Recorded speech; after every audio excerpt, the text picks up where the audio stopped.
Di era digital sekarang, kita dikelilingi teknologi. Kita pakai smartphone, internetan, dan terhubung dengan orang di seluruh dunia. Tapi pernah nggak kepikiran, apa yang bikin semua ini mungkin? Jawabannya ada di konsep dasar yang namanya komunikasi data. Kekuatan tak terlihat ini jadi tulang punggung dunia kita yang saling terhubung, diam-diam mengatur arus informasi yang membentuk hidup kita. Dari pesan teks sederhana sampai transaksi keuangan rumit, komunikasi data adalah pahlawan di balik layar yang menggerakkan dunia modern. Tanpa komunikasi data, dunia kita pasti beda banget. Kita nggak bisa berbagi informasi secepat kilat, kerjasama dari jauh, atau akses segudang ilmu pengetahuan dengan mudah. Memahami komunikasi data itu penting banget untuk mengerti dunia teknologi kita yang kompleks dan menghargai dampaknya yang besar dalam hidup kita. Komunikasi data secara sederhana adalah proses pengiriman informasi secara elektronik dari satu titik ke titik lain. Bayangkan seperti percakapan digital antara dua alat atau lebih. Seperti percakapan biasa, komunikasi data butuh beberapa elemen kunci biar pesannya sampai dengan benar dan efisien. Pertama, ada sumber, yaitu asal informasi. Bisa apa saja dari komputer yang kirim email sampai sensor yang ukur suhu. Kedua, ada media transmisi, yaitu jalur data buat jalan. Bisa kabel fisik, sinyal nirkabel, atau bahkan satelit. Ketiga, ada penerima, yaitu tujuan informasi. Bisa komputer lain, smartphone, atau alat lain yang bisa nerima dan mengerti data. Terakhir, sistem komunikasi data nggak lengkap tanpa bahasa yang sama atau protokol yang dimengerti pengirim dan penerima. Ini penting biar data diformat dengan benar dan dimengerti di ujung sana.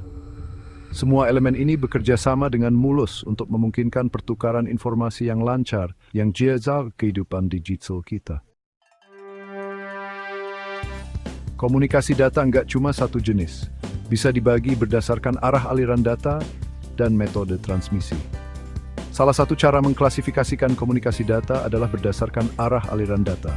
Dalam komunikasi simplex, data mengalir satu arah, kayak siaran radio. Pengirim kirim informasi, tapi penerima nggak bisa balas. Contohnya, kamera lalu lintas yang kirim rekaman langsung ke pusat pemantauan. Komunikasi half duplex, data bisa dua arah, tapi gantian. Kayak walkie-talkie, satu orang ngomong yang lain dengerin, begitu juga sebaliknya. Terakhir, komunikasi full duplex memungkinkan pengiriman data dua arah bersamaan. Contohnya telepon, dua orang bisa ngomong dan dengerin barengan. Cara lain mengklasifikasikan komunikasi data adalah berdasarkan metode transmisi.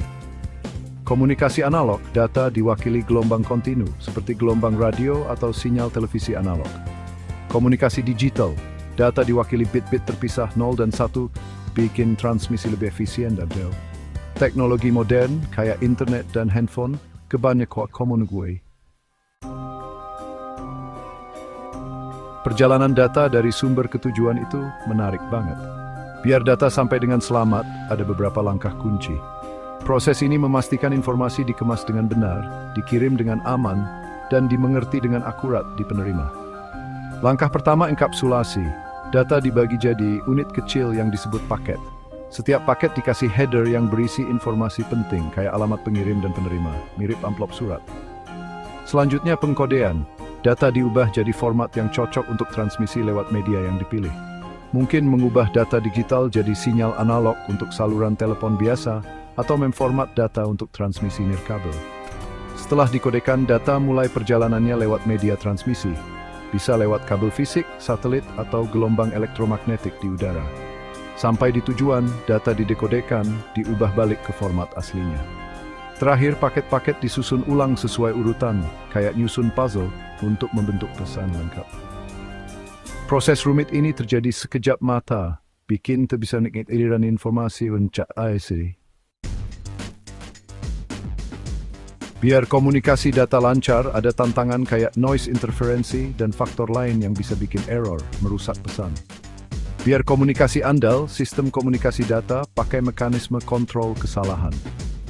Mekanisme ini mendeteksi kesalahan selama transmisi dan memperbaikinya, memastikan data yang diterima sama dengan pesan aslinya. Tantangan lain adalah mengatur aliran data antar perangkat dengan kecepatan pemrosesan atau kapasitas jaringan yang berbeda. Kirim data terlalu cepat bisa bikin penerima kewalahan. Data jadi hilang. Disinilah mekanisme kontrol aliran berperan. Mekanisme ini mengatur kecepatan transmisi data, memastikan pengirim nggak bikin penerima kewalahan. Bayangkan jalan raya ramai dengan mobil kecepatan beda-beda. Kontrol aliran kayak pengaturan lalu lintas, memastikan arus kendaraan lancar dan mencegah kemacetan. Begitu juga di komunikasi data. I'm George Rujing Mitskajabdi Tahap Hismanger and Jen. Hai teman-teman. Di video kali ini, kita akan membahas masa depan komunikasi data dan pengaruhnya terhadap berbagai industri. Mulai dari perkembangan teknologi 5G sampai komputer kuantum, banyak hal seru yang akan terjadi. Penasaran? Tonton terus ya. Teknologi 5G menjanjikan kecepatan dan koneksi internet yang super cepat. Bayangkan kita bisa kirim data secara langsung, tanpa jeda. Ini akan mengubah banyak hal loh, misalnya di dunia kesehatan, otomotif, dan kota pintar.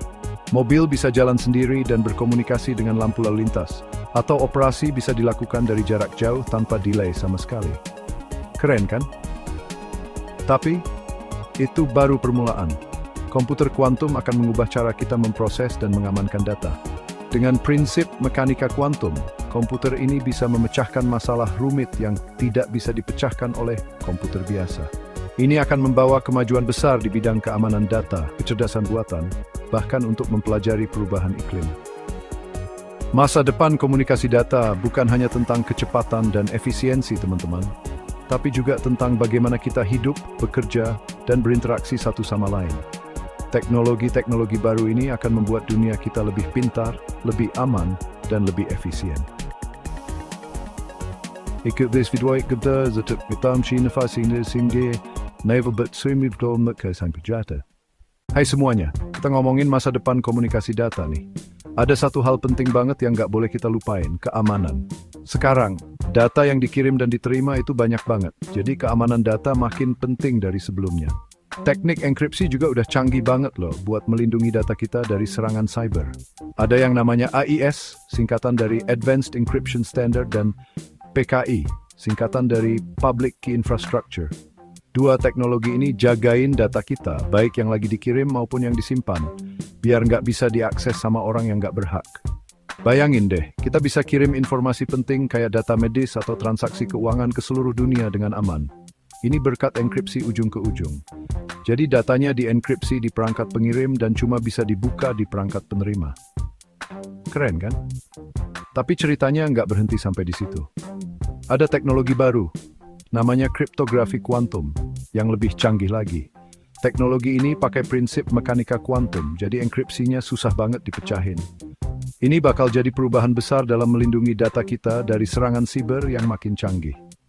Dunia digital terus berubah, dan tantangannya juga makin banyak.